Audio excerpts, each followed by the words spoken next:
What's up, Sales Hacker community? Thank you all for being patient, and thank you for joining us.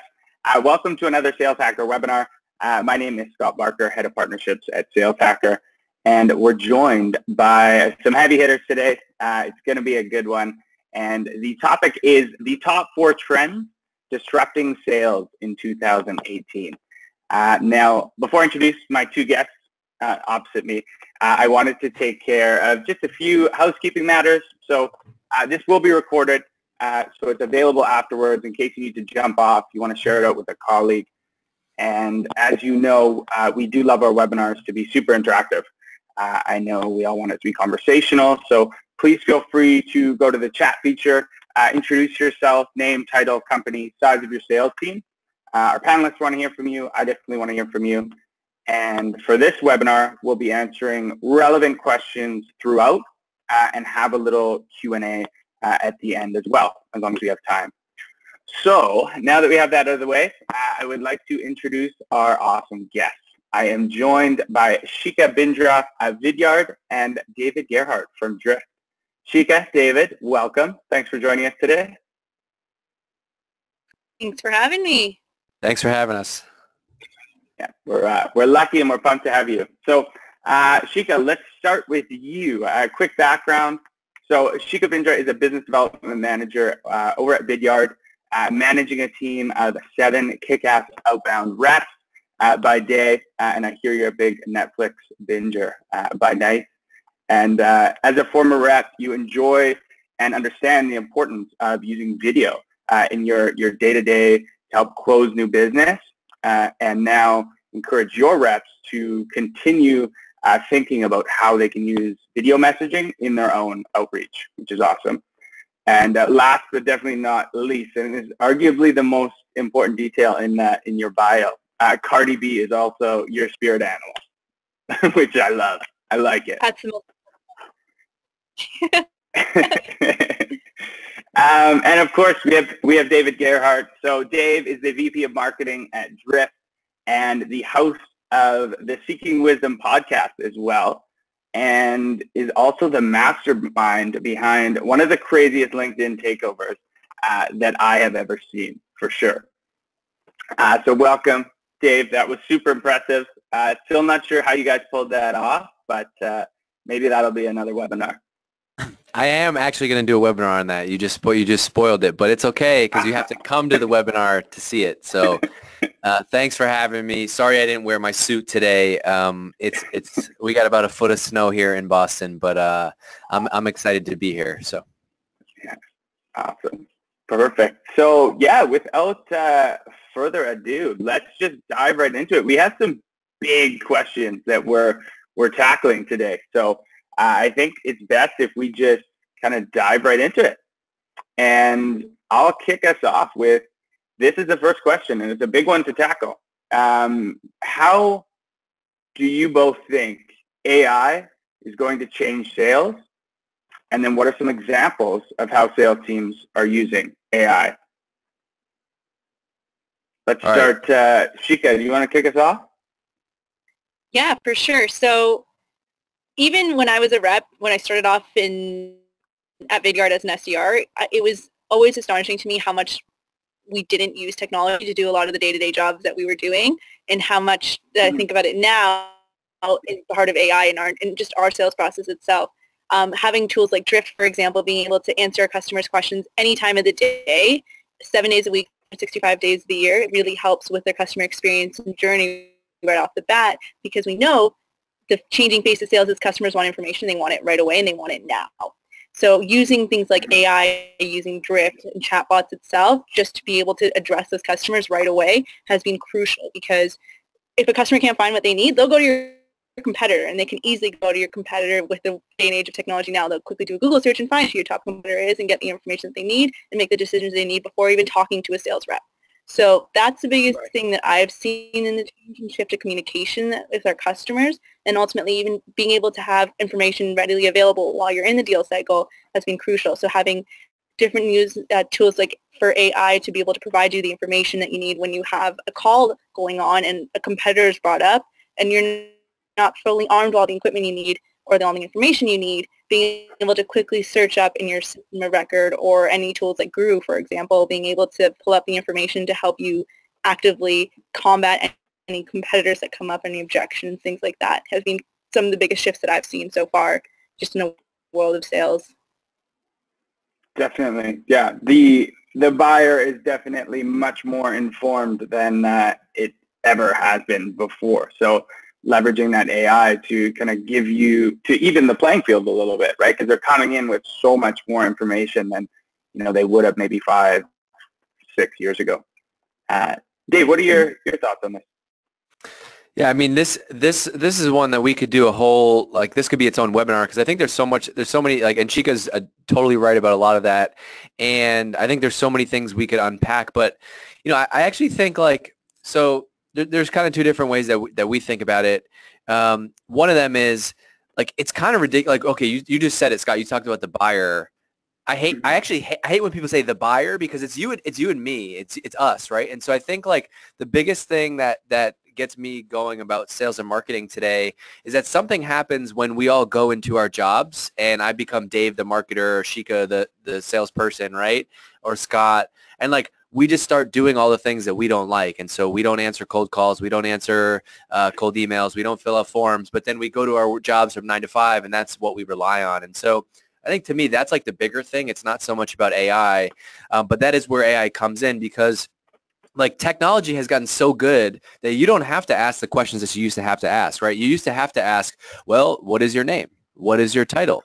How many employees do you have? What is your budget, right? Because you needed to make sure, like, when Chica, probably when she was a BDR or a rep, like, she had to make sure, like, she couldn't spend time with somebody who wasn't qualified, because her boss would be mad at her because she has a certain number of calls she has to make that day. And the overarching point is technology has gotten so good that AI can handle that stuff for you. And so the good sales teams can really focus on having conversations, and they treat me how I want to be treated, which is like, hey Dave, you're obviously not browsing my business software website just for fun. Like, you're here for a reason, right? What do you want to talk about? And so I think AI has the power to just, like, really shorten the sales cycle, because you don't have to deal with any of that bullshit that comes at the top of the funnel. You can start having conversations. And I love it, because as a marketer, I can focus on what I'm good at, which is getting people to the website. And then I know people like Shika can focus on what they're good at, which is, like, they don't want to do any of the sales admin stuff. They just want to get on the phone and talk. Mm-hmm. Yeah, totally. And, there's also kind of that argument. So playing devil's advocate a little bit just on this question. So there's technology, and then there's AI. And I feel like so many times now they're kind of getting lumped into one and the same, and they're different, right? Like, technologies, there's, things like Drift and Vidyard that allows us to do our job more effectively. But inside that is also this AI piece. How would you guys, define AI currently? Anyone want to take a stab at that? Yeah, I mean, there's, so, like, there's plenty of, there's all the computer science definitions of AI, and I'm sure all of our engineers here would cringe if they heard me try to define AI, what it actually is. But yeah. I hear what you're saying about technology and AI, but I think of AI as a system that can automate a set of repetitive tasks, right? And so, if it can answer questions for me, if it can do something intelligently, like a form on a website is not intelligent, but if I can come into your website and say, actually, I want to talk to sales, and a bot can then route me and get me connected with a sales rep, like that feels more of, like, how you can actually use AI. So I don't want to lump AI into technology as one big bucket, but to me, AI is about, like, if you actually break down the word artificial intelligence, it's about having some layer of artificial intelligence to, in our case, route a conversation to the right person based on what's actually happening on that website and inside of that conversation. Mm-hmm.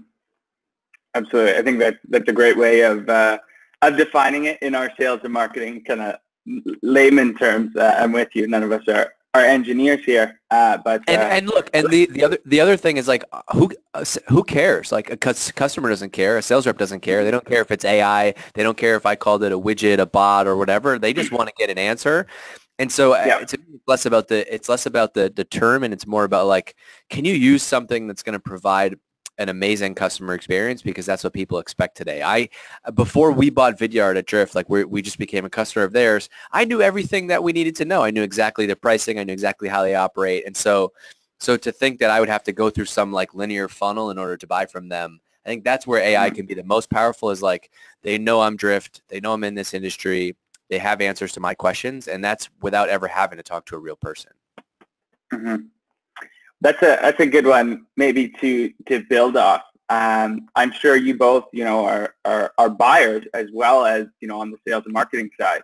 Have you guys had recently? I know it's happened to me. When you come and you're like 80% ready to buy, and you feel like you're on this bumper car kind of track where you do feel like you're still getting pushed down a funnel, and you need to like somehow justify how qualified you are to like get to the next stage. And it's like, man, here's my wallet, basically. Like, let's go. Let's do this. Are you guys having any of those experiences?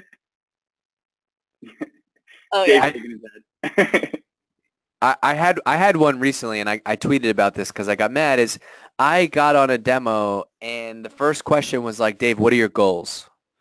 And I was like, I have what do you want me to tell you? My goals How are long do we have? Right, like so Dave, before we move forward, I just want to tell me about your goals.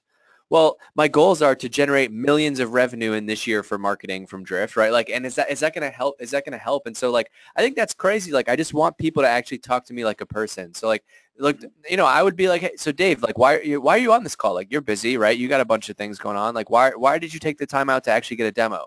And then right away, you would have gotten me to open up and say, well, I was on this webinar with Scott and Shika, and they told me that I really should be using this thing, and so I wanted to check it out. Your website seemed interesting, so yeah, that's really why I'm here. Like, that's the stuff that I see over and over and over again, and it's fun because our sales team here at Drift, we talk because like I would be their buyer at another company, and so we often share like good emails, bad emails, good calls, bad calls, and a lot of the bad calls go down to like, you have either a BDR or an AE that just has this mindset of like, no, this is our sales process. These are my questions. I got to make sure they have budget. I got to make sure they have authority. I got to make sure they have needs. I got to make sure they have timing. And you just go down this funnel, and then you're like, I actually never learned a single thing about you as a person on that call. So I don't know if Shika, I know you were going to say something on top of that, but I don't know if you teach the same way. Yeah. It's funny because when I was an SDR and BDR, it's like, you find these 5 things in your checklist, and that's you need to send over because that's when we know it's qualified. But that's not how people buy. Like, they don't care to tell you what their budget is in their first call. If they're ready to buy, they're ready to buy, and they want to follow their sales process instead of going, okay, you're going to do a 15-minute call with a BDR, and now you're going to do an hour call with an account executive. Then you're going to go into a demo. Then we're going to show you the pricing. No, people just want to go when they're ready, and if you're hot and ready to go, why are we still putting you guys on this process, right? And that's one of my biggest pet peeves when it comes to just the overall sales process, because another thing, back to this question, is the way the buyers are buying now. They want to buy on their own terms because they're so well-versed. They've done their research. They know what they need. They know what they want, right? When Dave was evaluating Vidyard, he knew exactly what he wanted. He came in, got what he needed, and was done, right? He didn't need to go through the entire qualification process, go through the entire demo. He was ready. He was researched and well-versed and ready to go. It's my biggest pet peeve. I love that. I love it. So as a BD manager then, so how do you facilitate that? This level, do you give your reps a level of flexibility then? It's not quite as rigid with the qualification? Yeah. I mean, it's important to understand the core fundamental aspect of their business and how they operate so we can talk to them intelligently and understand what they care about. But if a prospect is ready to talk and giving you time of day, get an account executive on that call with you. Don't waste that rep's time or that customer's time by doing a call on your own and then offering up another call when you can speed up that cycle, get that account executive in the room, qualify them better, ask those harder questions earlier, and continue the opportunity that way. So there's different ways that you can approach it. And even just understanding how a customer buys, asking the question, well, how do you guys typically evaluate technology? It's a good qualifying question to see if the person that you're talking to has bought technology in the first place. And it's also a good way to help really picture a sales process moving forward and cater it to a way that these guys want to be sold to instead of sticking to your own process, slowing things down, pissing off customers like Dave who just want to get it done, so on and so forth. Yeah, totally. I had a boss that would commonly say, like, don't ever bring me a question. Don't ever ask me a question before you've Googled it first, right? Like, that's pretty pretty common. And the same with like qualification questions. When you're asking, hey, how many sales reps do you have, or where are you guys located? You can find all of that information out. You're actually being lazy. You're not building rapport. You're not doing any of this stuff. You're being lazy because you didn't do the homework beforehand. But anyway, so let's do a quick poll. Going back to kind of the AI talk, I want to see how many people out there see that bots are going to take away jobs from sales reps. So let's launch this poll and see what we get. Wait, Chika, what do you think about that? Do you think bots will take sales reps' jobs or no? If your job is sending out automated emails with no personalization, quick templates, and you're just hitting send, then yeah, a bot's going to take your job. But if you're spending time in actually researching your prospect, understanding what that persona cares about, and crafting a message and doing a sales cycle towards that prospect, then there's no way a bot's going to ever take that job, because people want to buy from another person. They don't want to buy from a bot. But if you are just sending them an email like you are a bot, then they're never going to respond to you, first of all. I forget the way he said it, but I did a podcast with John Barrows, and he was like, he had some saying that was like, you know, AI is going to make good sales reps great, and it's going to make the bad ones irrelevant. And I think it's exactly what you just said, which is like, if that's what your sales process is, then you know, RIP. Totally. Yeah, I love that quote. He's dropped that one a few times. Yeah, yeah. I mean, hey, look, we've all been there. If you got one or two good lines, you got to use them. Like, it's a good one. It's a good one. Okay, so some interesting results for sure. So we have 26% of people say yes, bots are going to replace salespeople, and these are from a community of sales folks. So I don't know what the 26% of our audience got to ask Dave for a job in marketing or something. And how are you going to give me a failed sales rep who only sent automated emails? That person's going to be a good marketer? Hell no. No. So yeah, but 74% do no. So somewhat expected. And so Dave, do you think bots are going to take the jobs, or that was kind of your answer? It'll make good ones rise to the top, bad ones will get crushed. Yeah. I think it is going to take jobs. I think AI will take jobs, but I think it's going to take jobs from it's going to automate tasks. And so like, I think it's going to play a role in, like, you know, if your motion is like heavy cold email, heavy outbound, heavy prospecting, like, I think that can all be done by AI, but I don't want to buy from a bot, you know, and I do marketing in a company, like, we sell bots, right? Like, that's an honest thing. And so I actually think, like, there's a bigger trend, which is marketing and sales are going back to their roots. And I think it's more important than ever.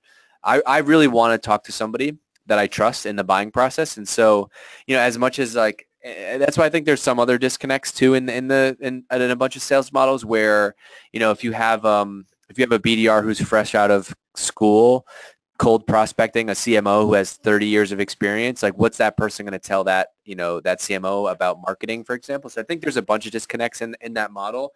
But overall, I think there's still more value than ever, you know, with all the noise and like competitiveness out there in the market. I think buyers do want a person.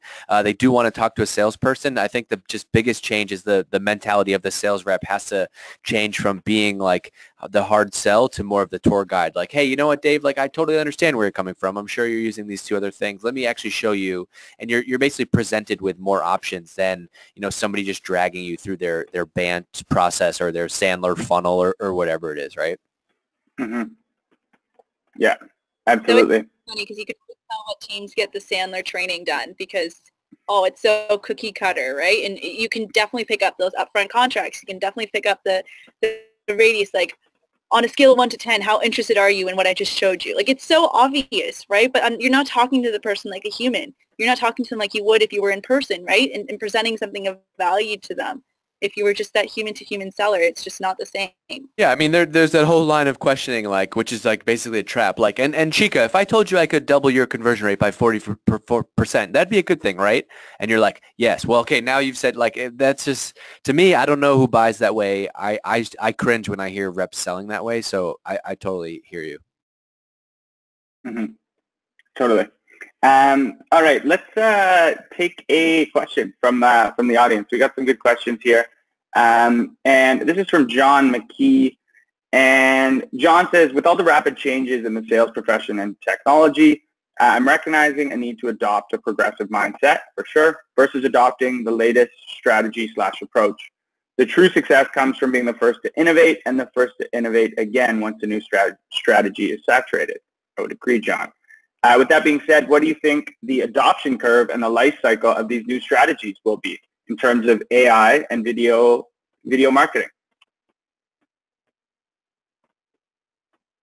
Well, that is, I'm not even sure what the question, I'm not sure what the question is. So I'm gonna. I don't mean that in a bad way. I'm just like, I don't understand. I'm gonna try and paraphrase. So basically, I think John's getting at there's always new trends coming out. Like it seems like every few weeks, like there's a new tech, there's like new things happening, and he just wants to know, is AI and video marketing, here to stay? And how quickly do you think everyone's going to jump on board with this? Sure. I'm not going to talk about AI because I think a lot of people know that's what we're doing at Drift, and I don't want to make this a Drift thing, but I am going to talk about video, and video is the one thing. I am obsessed with video right now.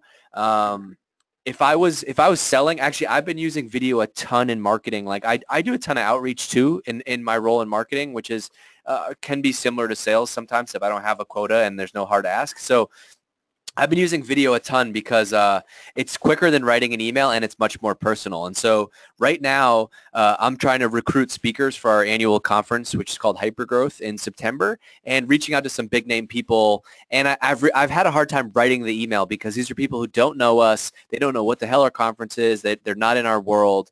And so like, instead of writing hey, my name is Dave, I do marketing at Drift, blah, blah, blah, here's our conference, I literally just send them a video. And I'm like, hey, Scott, I'm a huge fan of your podcast, and I think it'd be awesome if you spoke at our conference. It's called Hypergrowth. It's in September. If you're interested, message me back and let me know. And that has been an amazing process because I love video because just like bots and AI are in that world, I love video because you can't fake it.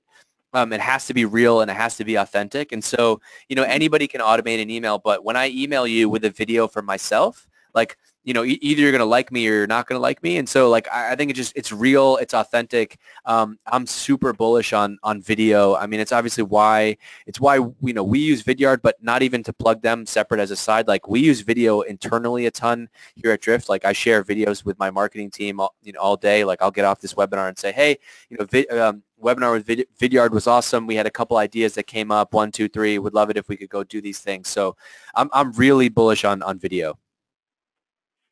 Yeah, and as the moderator, I gotta second that too. Video. I was like one of actually a first, and again, it's not a Vidyard plug. Like this is just for video. I was like one of the first ones to sign up, and I had my whole outbound team of BDRs doing video before a lot of people were using it, and it was insane. Like the response rates were like 90% at that time. It was pretty wild, and I'm a proponent of it when on social. I do weekly videos that are awesome. You can add a lot of value to someone that you're trying to prospect into or get attention by just doing like a recap of something that they recently did and providing that to your network. And then that's going to get their attention, and it can start lines of communication that way. AI, I think it speaks for itself on that question. AI is going to be around forever. It's going to change everything that we do in every walk of life. Yeah, I mean, I saw a commercial the other night. It was, I forget what company it was for. It was like, maybe it was a phone, IBM, I don't know, but it was Common, the rapper. He's talking about AI. Yeah. Just watch that commercial. That's like, that's the real. It's not just AI in marketing and sales. I think that it's much bigger than that. Yeah, Common had an amazing performance at the Oscars as well. Loved it. and it just on the AI part. I mean, after putting together just different forms of AI in our sales process, why would I ever want to go back? We did that to improve our efficiency so we can spend more time with our customers, and we can spend more time doing on-sites. We can spend more time actually on the phones. Why would we ever go back to doing the manual work that we wanted to stray away from? So AI is definitely here to stay. If anything, it's only going to get better. It's going to learn how to do much more amazing things for our roles to be that much more human to human versus logging calls or doing manual work like qualifying people out. Do you do big in Salesforce and all that mundane thing, all those mundane tasks that we hate doing as salespeople? Totally. And Mark Roberts from the audience has two quick stats. So by 2020, Mark says they're expecting 80 to 85% of sales training will be video. And from Mark's experience, if he uses video and email, his open rate exceeds 78% every time. So thanks for jumping in, Mark. Well, how does video affect your open rate? I don't understand that one. I think it's the thumbnail. People can see the video. Like on your phone? On your phone, anything. If it's in your inbox, it will show up like right there, and then people are like, "Hey, I gotta click on this." Cool. Shout out to Mark. Good stat. All right. I want to know. Okay, let's we got to move on to the next question here. So, Dave, this is pointed at you, and then Shika will love to get your input as well. So, Dave, you guys don't use any forms at Drift whatsoever. Is that right? Yes and no. So if you go to our homepage, if you go to drift.com, there's a one field form there. But we don't use any lead forms. We don't use any gated content. The only reason we have that form on our website is because it's literally like a portal into our product. We don't require a credit card. We don't require anything. So you could go right there and just type scott@gmail.com and you'd get a free Drift account. So we haven't replaced that because there isn't a better way to do that. But we have replaced, there's no lead capture forms on our website. There's no gated content.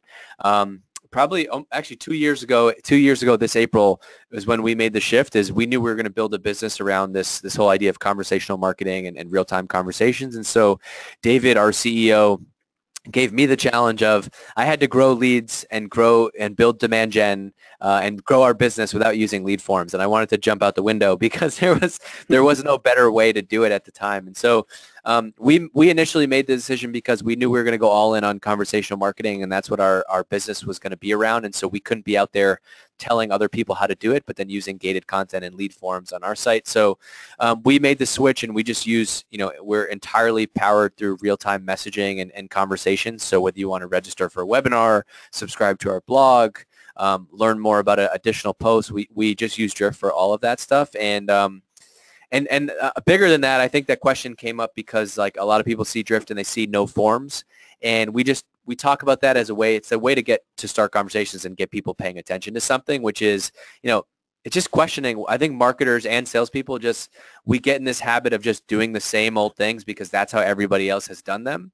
And when in reality, there's so much noise in the market that if you can find a way to be different than everybody else and give customers a better path, you're going to see a lot more success. And so that's how we think about no forms. And the reality of it is most of our customers use Drift in addition to their lead forms, and they see that it's a faster way to book meetings and start conversations. They don't have to go and like instantly kill everything else that they're doing in marketing. So I hope that answers that question. Yeah, totally. Makes complete sense. And Shika, so I would assume you guys have baked in conversational marketing or lead gen at Vidyard as well? Yeah, I mean, really early on I heard the stat only 7% of people actually fill out a form. So think about how many people you're losing when you put someone in front of a gated form and ask a ton of questions just to download a piece of content, right, to further qualify people, to get them further down your funnel. You're making them invest more time into actually filling out a form, giving their information before they can even read what you're about. So it's actually interesting the things that we've done with Drift, right? In our Go videos, when someone's watching a video, our Drift chat pops up so people can message us right away. So we're just thinking of different ways we can clean up our process. We still use forms. There's no other way to really get around it for our high-value content. So if anyone has any tips and tricks on how to get rid of the forms that we have, maybe Dave, it'd be great to learn a little bit more. But it's definitely a shift that we need to take away. Even as a buyer, just someone that's trying to learn more and more as a recently moved manager, I'm trying to get as much knowledge and information just about the industry of sales development, and I'm presented with forms all day. And it's really, really frustrating to have to fill out a very lengthy form just to get one piece of downloadable content just for my own education. Yeah, you got to talk to your marketing team. I know them. I'll talk to them. I'll talk to them. I'll talk to Tyler. Don't worry. But I think the bigger piece on the gated content thing is like I've had so many conversations with sales reps, and they're like, I don't want to call ebook downloads. I don't because it's not valuable. But bigger than that, the real reason why is because like content is a commodity now. Like 5 years ago, you could gate everything because nobody was really doing content marketing. And now everyone is doing it. This webinar is content marketing, blog content, everything. Like content is a commodity. And so even if your thing is really good, it's hard to put a gate on it because everybody's like, well, I could just go get that elsewhere. Or like it's kind of like when you get locked out of the Wall Street Journal subscription, but you know if you Google the headline, you can still kind of go find the article somewhere else. Like it's kind of like that. And so, but on the other side, I will tell you one secret is that I'm launching an online video course, and it is behind a paywall. You have to pay for it. And I'm probably going to get some heat for that because people are like, well, you're the guy out there saying no gated content. And here's the difference though. This is something that I've spent 6 weeks on making. There's a ton of value that I'm giving away as part of this course, and so you have to buy it. I think what happened is we went too far in the other direction, and we started gating, like we'd make a PDF and then gate it, and it was really like somebody spent an hour on it, and then I'm going to get that. So the exchange of value was off, and so I think I just wanted to, give you my 48-second rant about gated content. Yeah, that makes total sense. There's nothing worse when you read like a description on gated content and you're like, wow, this sounds amazing. And it's literally one page and like some fluffy graphics from Google Image, and there's some rough stuff out there for sure. And look, I'm guilty of this too. Like there's an article out there that I did when I first started at Drift, and I paid somebody on Upwork to make a list of the 50 growth people to follow on Twitter. They made a list. I got their Twitter handles. It was literally just a Google Doc. I made it view only. I put a form in front of it, and I was like, boom, lead gen. And so like, I've done this stuff too. So like, now I'm on the other side. Yeah. Nice.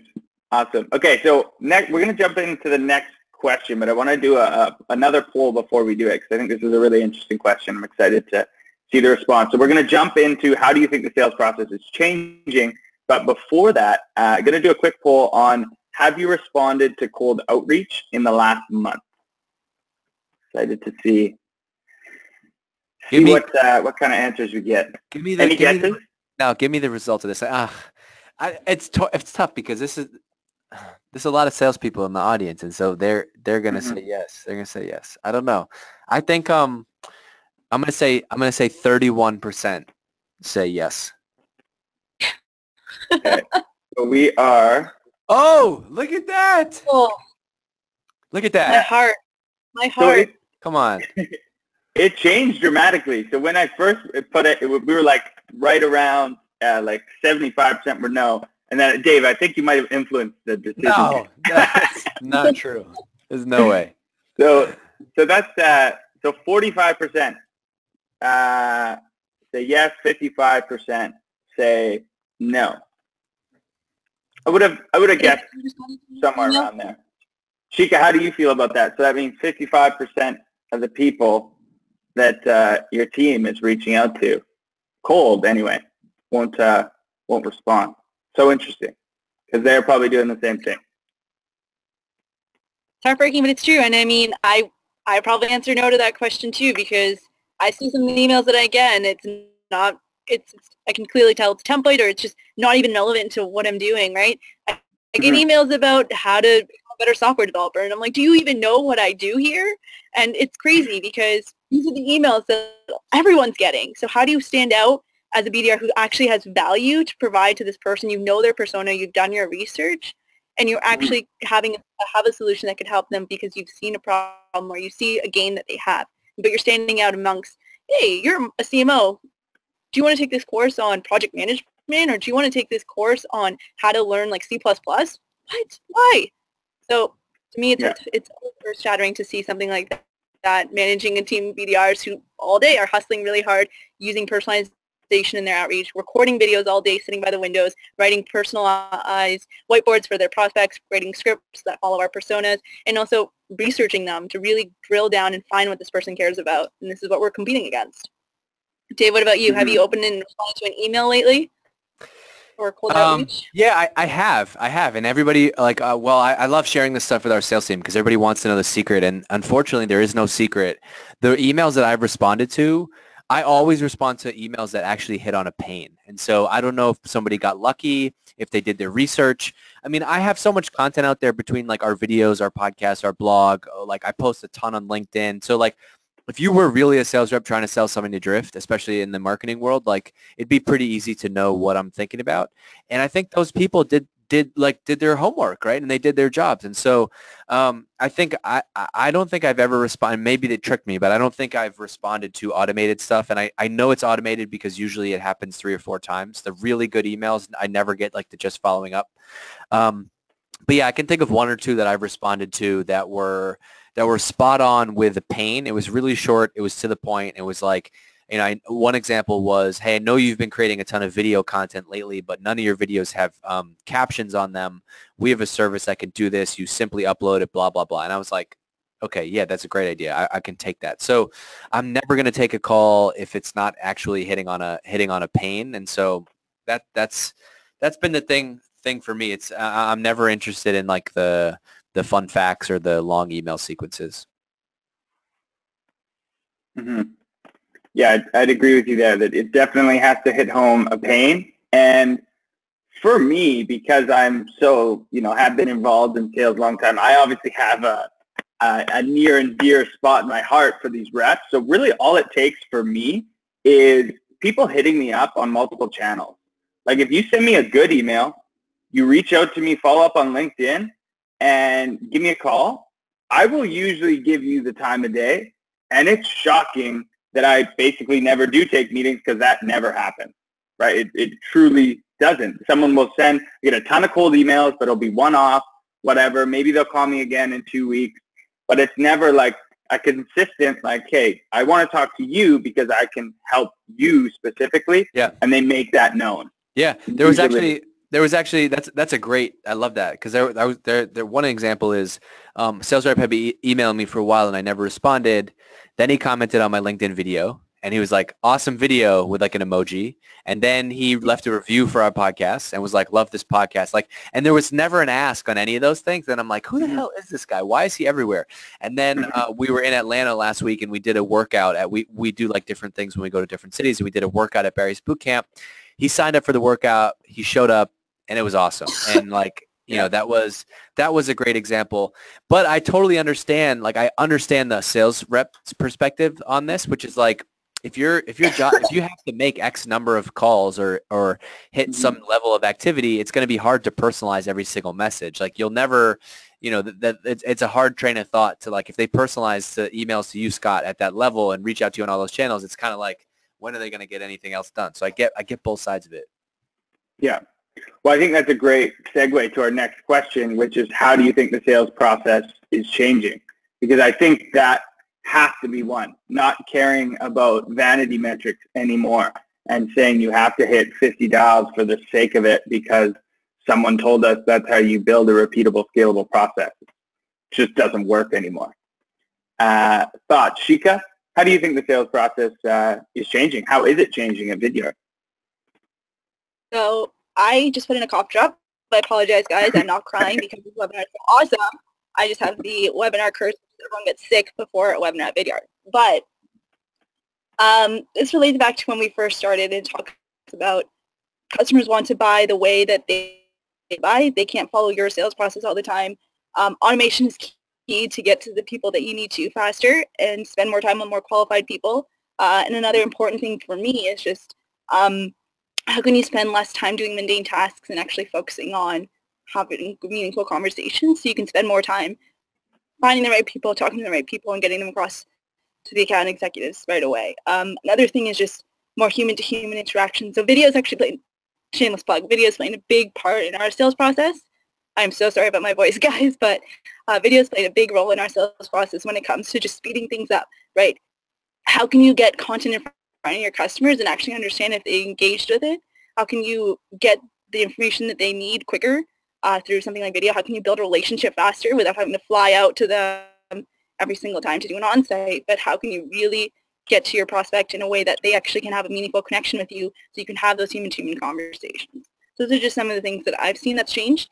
And it doesn't even need to be behind technology. It can just be with the way you guys operate and really just taking away the cookie cutter things of the Sandler methodology where you're finding these qualification questions, but just having those human-to-human conversations early on and really getting down to what the nitty-gritty is of what this person cares about and providing just that. What do you think, Dave? Can I print that out and like put it on a wall somewhere?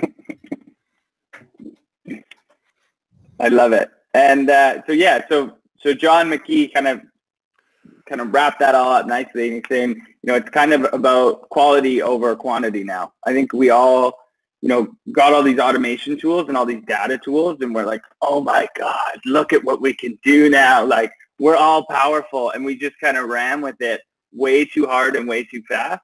Now I think it's going to be kind of about pulling that back a little bit and focusing on the human to human, remembering that these aren't just, you know, some email we ripped off discover.org or whatever. These are humans at the other end. Yeah. And they need to be treated as such. I mean, especially in the world, what's the, Scott, what's the demographic of Sales Hacker? It's got to be like a lot of B2B companies, right? Yeah. B2B sales leaders. So like, especially in our world, like we're all in B2B, nobody is just casually reading our blogs or content or websites like on a Saturday night or on the weekend. Like the people who are on your website are there for a reason. And so I think that's really important to understand. It's just like, well, why is this person here, right? And so I think that's the biggest thing, and that's in the sales process is like people aren't just going to casually, I mean, yeah, of course, I'm always browsing and I'm checking people's website out, but like nobody rolls out of bed. It's like, you know what I want to do? I want to browse some business software today. Like they're on Vidyard's website for a reason. I think you just have to know that and then shift the way that you do marketing and sales to match that. Mm-hmm. Yeah, totally agree. And then, all right, so let's go to our next question, which kind of ties into some of the things that we talk about, but what do you think the future of sales looks like in 5 years? So we're at a pretty crazy time right now. We've got a lot of information at our fingertips, and it's obviously accelerating. Where are we going? Oh, Shika, you can. Well, I'm not even in sales, so I can't. I'll let Shika go first, and I can clean up whatever she doesn't say. Good. So even when I think back, like 3 years ago when I started, what was I doing? I was managing everything off the top of my head through our CRM with no added technology. I was manually dialing every single number and just thinking back of like all the things that we've introduced in terms of just technology, and then strategies that we've never even thought of, right? Social media outreaches, like actually emailing people, using things like SalesNav to find the right people, build connections. Dave, you're talking about if someone actually reaches out to me in multi-channels, that wasn't something we did back in the day, right? We would stick to email or phone call, and phone call was super, super important back then. But now, when I look at my marketing team, nobody has a desk phone. Not a single person on that floor has a desk phone. So how do I really connect with these people, right? Just the way we communicate and the channels that we've used has changed over the last 3 years. I don't even know what it's going to be in 5 years. Are we just going to have like robots show up at people's offices and provide the information that they need? I don't know. It's crazy to think how much has changed in 3 years, but I know what's going to stick is that human-to-human side, because people are always going to want that human-to-human piece. So it's like, how can we implement technology to take away more of the mundane processes that we're facing now, but still keep that human-to-human interaction? For me, it's like video, shameless plug for video again, but it's never really going to go away, going back to what we talked about, but how is it going to get better? What do you think, Dave? Yeah, I think a couple things. So I think like technology, I think the dream, and this is just me making something up, like I have no idea, right? I think the messaging thing and video, like I think if you ask the founders of Drift or the founders of Vidyard, messaging and video like happened way faster than anybody thought. And so I think 5 years is such a long time, but I think there's a couple things. So one is I think technology is going to get rid of all the mundane tasks. And so talk to any rep in the world. They love getting on the phone and selling, right? They don't like entering data into Salesforce, doing any of that admin stuff. So I think the technology is going to be good enough, whether that's capturing the data via conversations on somebody's website, capturing the data via phone conversation, and actually processing that. So there's no more call notes. I mean, I don't know for you guys, but one of the one of the biggest challenges between customer success and sales teams is that when sales closes a deal, customer success team, like, they need really good op notes, right? They want really good notes in that deal. And I think we'll be able to get rid of deal notes because you'll be able to have literally the conversations that I had during the sales process. So I think technology will get rid of all the mundane and automated tasks, and ultimately it's going to mean marketers can focus on getting people to the website, sales can focus on selling. I think the best sales reps are going to be ones who have really deep experience, and it doesn't have to be years, but I mean they really know the domain really well and can actually help me. And so if I'm trying to buy Vidyard, it's a person who really understands how to use video for the best of my ability, not somebody who's just like kind of lightly trained. So I think having a deep experience in each area is going to be really important. And I also think that there's going to be a bigger blending of B2B and B2C. They're going to morph into one thing. And so I think today most companies have this model where if you're over a certain price point, you have to talk to somebody to buy because there's like a churn risk. They don't want them to buy a big contract and then leave. But I think in 5 years, I would be able to go to Vidyard's website and with my credit card buy a $30K annual subscription to Vidyard because that's easy. And I think it's going to be all about making it easy for people to buy. And so today's world, you have to get on the phone. We bought Salesforce probably 2 years ago. Everybody knows what Salesforce is. Everybody knows why we needed it. They made us wait 2 weeks and we had 15 grand in our pocket ready to buy it. And they made us go through the whole sales process. So that's going to go away. I think I should be able to go to your website and literally swipe my credit card and buy your business software as well. Yeah, you brought up a good point earlier. One thing that I always think about is you're right in terms of people are going to be able to go on and buy things with their credit card, right, when they've done their research and they know what they want. But what happens afterwards? So I think a bigger shift is going to be towards the customer experience side about when afterwards when a customer is closed. How can we reduce the number of churn risks that we have and really increase Net Promoter Score with technology and AI? I think that's where the shift towards as well. So how can you use AI inside of your platforms to help increase adoption? How can you use AIs to help give you a checklist of things that you need to do to get onboarded or not have to sit in training sessions, but you can do these tasks on your own and get going on your own and need the answers to the questions you have when you're actually in the systems instead of working with support reps or CSMs to get the answers you need, waiting for your training calls, so on and so forth. Totally agree. And I'll just add one more thing there. It's something that I'm super excited about as a sales professional is I think the people that are going to rise to the top and what it's going to look like more and more as a sales rep, you're going to be much more like an entrepreneur. You're going to have to be able to manage new processes, new technology, probably a slew of AI assistants. You'll have your own team of 5, even if you're a BDR or an SDR of whether they're virtual assistants, AI assistants, whatever it is. And because the pace of innovation is so fast, I think organizations are going to rely on each of their reps to kind of stay informed and be out there checking out new software, things that are going to make their lives easier versus waiting for the whole org to get together and be like, hey, let's go find the new cutting edge software, because it doesn't happen that way. So that's something I'm excited about. It's more this quarterback feel of being a sales rep. All right. So final question. We've got about 7 more minutes here. And I like this question. It's a great question. What is the profile of the best sales reps at each of your companies today? Oh, that's a good. I'm not just gonna give you a profile. I'm gonna give you his name. Love it. Don't you dare go hire him, because I'll know. You won't be able to hire him. You won't hire him. Stop laughing. Gosh. Sorry. I'm sorry. I'll be more dry. This is supposed to be a B2B webinar. So our best sales rep, I love you all, Drift sales reps, but one in particular, his name is Mike Castillo, and he's amazing because what he does is you know him? No, you don't know him? Just shout him out. All right, Mike, your quota just went up 2K now because I told the world about it, so it's going to be easier to sell.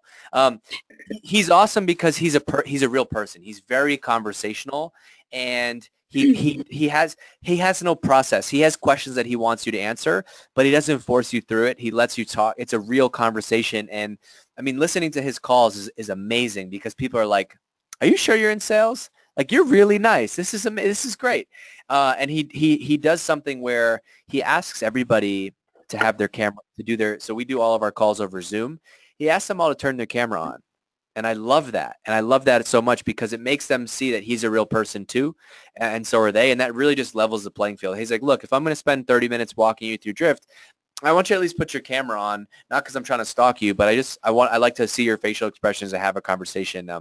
He's really good at conversational selling, which is something that we talk about a lot, which is like, there is no Bant, there is no Sandler. It's like, look, you came to our website for a reason. How can I help you out? And so his style is very much conversational. You would never know that he was selling you something until all of a sudden you're about to sign a contract. He's really good. He's really good. And the crazy part, the best part about it is like people then after he closes deals, like they tweet about him. They reach out to us, the rest of the team, proactively, and they say what an experience it was because he was, it was respectful. And that's what drives me crazy is that we live in a world where like, to just be a regular person and sell something, then you get points for being like a respectful salesperson. So anyway, I could talk about this for hours, but shout out Mike. He has an awesome way of doing things. I love it. And so that was the few points there was just keep it super conversational, be a real human being, be authentic, and selling is secondary before basically problem solving. Yeah, he's our best tour guide is the way that we think about it. Yeah, that's cool. I like that. And Shika. I'm not going to name drop because I know I'm going to get murdered the second I go upstairs and to the sales floor and they get the rest of the team knows that I didn't call them out. But a lot of the things that we mimic is the selling with noble purpose methodology, and it mimics a lot what Dave was saying, and just being a genuine person and being that tour guide and giving the people what they want. A lot of the things is, does this customer actually need Vidyard? Why do they need it? What happens if they don't implement something like Vidyard? Will they get fired? Are they actually losing out on potential pipeline? Are they actually losing out on potential leads and ultimately revenue? Is there an actual pain here that we solve with our technology? Does it fit and align in any way? Or is this going to be a churn risk in 6 months? It's really important for the reps to actually follow the Noble methodology, and you can see which reps have that because the first thing is, well, how does this help my customer? Not how is this going to make me money in the bank? So the perform the best at Vidyard are the ones that follow that methodology, are genuine people. We use Zoom as well for our video calls, so they're actually building relationships. All the meeting rooms are right by the BDR area, so we can hear the good reps on the phone call actually laughing, right? They're actually having a conversation. They're actually learning about the person at a level that is outside of their day-to-day job. They're able to build rapport with them well enough that they can go to have on-sites with these customers and they'll give them a hug. They'll be comfortable enough to share these fears that they have or these pain points that they have instead of feeling like they have to keep these things locked in because it's just another sales rep trying to close them. I think those are it's a lot of what Dave was saying. No, those are great points. And if you're in hugging territory, that deal's getting signed for sure. Yeah. But I know I like that a lot. Like they're searching for the pain. They're pain and problem solvers, which is I think what every sales rep should be thinking all the time. It has nothing to do with really closing the deal. You're looking for how you can help this human, which I like. All right. So as we wrap up. Obviously Drift, Vidyard, pretty prolific names. I think most people listening probably have a good understanding of what you guys do, but super quickly, Shika, how does Vidyard help sales professionals today? Sales and marketing professionals, I guess. So it really helps bring that human-to-human element back into selling. Being able to use video in all forms of your communications, from prospecting and standing out from all those emails that marketer or your prospects get that entail, irrelevant information that are templated and just don't even add any value. So being able to stand out in that sense, and then being able to provide value throughout the entire deal cycle using video when it comes to help with customer experience and onboarding, training, support. And then also on the marketing side, if you're using video on your website, you should probably know who's watching them and understanding how they're performing if you're putting that kind of content out there. Video is not cheap, and there's a time investment towards it and a monetary investment. Dave did a 6-week, it took him 6 weeks to make a video series. And if he doesn't have any ROI from that, that's 6 weeks down the drain. So how can you really show the ROI? Well, that's what we do with Vidyard. It really helps you understand if these video content pieces are performing for you, if they're adding value, and they're creating more leads and ultimately more revenue for your business. Love it. Love it. Love it. Awesome. So yeah, make sure you check them out. Big fan of both Vidyard and Drift. And Mr. Gerhart, I'll throw it over to you. How is Drift helping the modern day sales and marketing professional? Oh, I think we lost your. I'm muted. I was a mouth breather. I'm a mouth breather, so I muted when I wasn't talking. But for me, if I could show you this really quickly, this is modern sales and marketing. This is a Drift app on my home screen. I can literally go and talk to the people that are on our website right now. And if I'm a sales rep, that means that I can get notifications when my target accounts are on the website. So after this, I'm going to go walk and get a coffee. I can literally be on that walk and I could get a notification. The VP of marketing at so-and-so company, which is one of my target accounts, is on the website right now, and I can swipe and have a conversation. To me, that's everything about the future of sales and marketing. And so that's what our sales reps who use Drift love. And that's what I'm most excited about is bringing that stuff to businesses everywhere. Totally. Yeah. Huge. So again, yeah, both these companies, you guys are doing amazing things. I'm actually a personal fan of both Drift and Vidyard. Used it both, had a ton of success with it both. But that's our time, and we did it right on the dot. Look at that. Awesome. Thank you very much, Shika. Thank you, David, for all of your insights. This was a lot. I have no idea what the feedback is going to be, but this was a lot of fun other than a traditional webinar. So thanks for having it and making this happen. I appreciate it.